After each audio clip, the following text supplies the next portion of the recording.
We begin in New York, where the 78th United Nations General Assembly continues for a second day. World leaders expected to speak include South Korean President Yoon Suk-yeol, Italian Prime Minister Giorgia Meloni, Lebanon's caretaker Prime Minister Najib Mikati, and Libyan Minister of Youth Fatallah El-Zuni.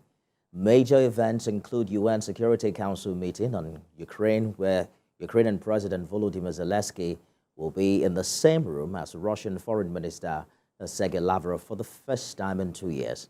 UN Climate Ambition Summit, where UN Secretary General Antonio Guterres will convene the Climate Ambition Summit to accelerate climate change policy, and bilateral meetings, including one between U.S. President Joe Biden and India's Prime Minister, or rather Israeli Prime Minister Benjamin Netanyahu. The United Nations General Assembly kicked off on Monday with a stern speech from UN Secretary General Antonio Guterres focused on the geopolitical tensions largely fueled by the war in Ukraine.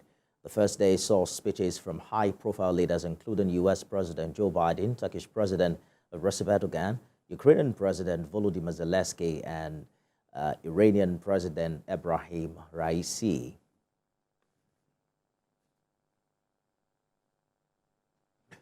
President Bola Tinubu was among the leaders to address the assembly on Tuesday. In the speech, President Tinubu sought support for the return of democracy to Niger Republic. The president reaffirmed that democracy is the best way to guarantee a better society. The military has seized power in some African nations recently and is yet to bow to pressure from within and outside the continent to return to democratic governance.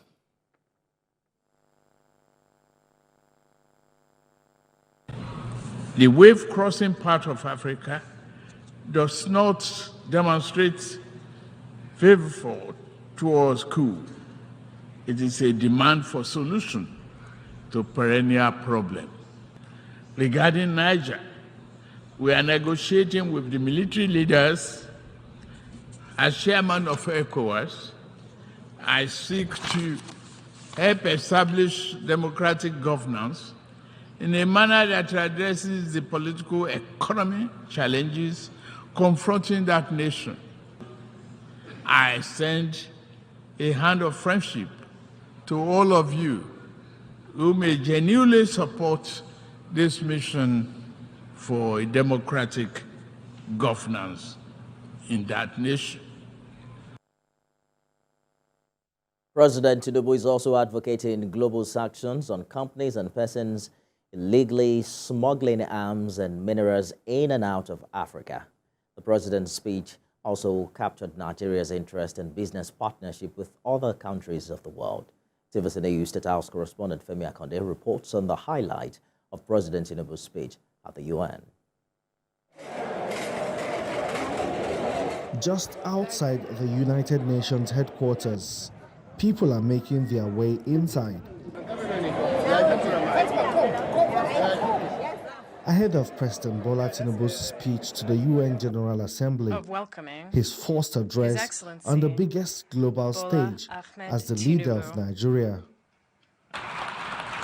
Inside the General Assembly Hall, President Bola Tinubu takes to the rostrum to deliver a broader message that transcends beyond Nigeria and cuts across Africa. He called for a crackdown on terror financing, economic sabotage, and illicit mineral and arms smuggling in the developing world. Our entire region is locked in protracted battle against violent extremists. And the turmoil, a dark channel of inhuman commerce has formed. At the same time, mercenaries and extremists with their lethal weapons and vile ideologies invade our region from the north. This harmful traffic undermines the peace and stability of the entire region. President Bola Tinubu is bold about his declaration that Nigeria is open for business and a promise of return on investment for multinationals willing to come in and explore the abundance of opportunities in the country. We welcome partnership with those who not mind seeing Nigeria and Africa assume larger roles in the global community. The question is not whether Nigeria is open for business. The question is how much of the world is truly open to doing business with Nigeria, and how African is an equal, mutually beneficial manner. Just like other world leaders, President Tinubu committed to the global climate action and pledged that Nigeria and other African nations will cooperate with the fight against climate change. But there is a caveat to this. African leaders will fight climate change on their own terms. Climate change severely impacts Nigeria and Africa. I also lament the grave loss of life in Morocco and Libya. The Nigerian people are with you. Please note that. African nations will fight climate change, but must do so on fair and just terms. Beyond the flowery speech at the United Nations, there seems to be a lot of excitement and optimism generated by what the speech translates to for the people in the country and on the continent.